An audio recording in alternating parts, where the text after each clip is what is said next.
Perdò madame, è questa qui la villa che abita Gennaro 20.000.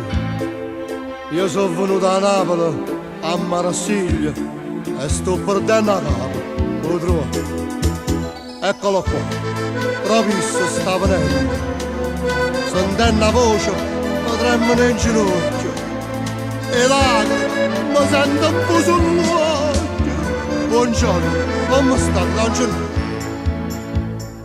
Gesù, guardami in faccia, niente ti gioco, io sono Salvatore, o primo figlio tuo, sto bene qua. Sparuto e mi dice, papà.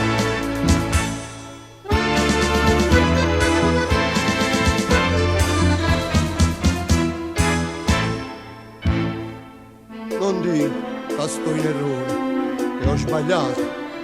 Sono un ritratto tuo, in tasti bene, ci scorre lo stesso sangue che tu tieni. Chi può negare che hai suo figlio a te? E tu, madà, ti prego di sta zitta, anzi, fai buona assai, si te ne va.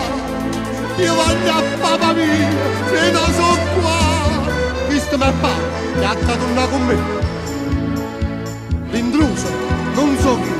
L'intruso zitto solo, per banda, Mariano, caccinga, non metti senza pietà, o ha scopato mia felicità.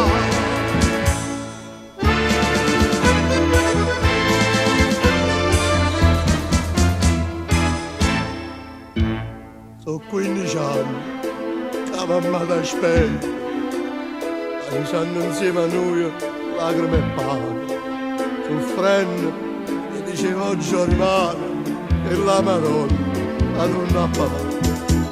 A Purello sta buona papà, poi cara, poi si chiama il Rosiglione, la manna di chiesa, prima che muore, corriamo niente, papà, non pure tu.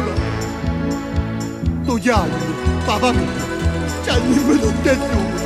Di donna a noi, a fama la felicità, chi ne che figlia, la nazionalità.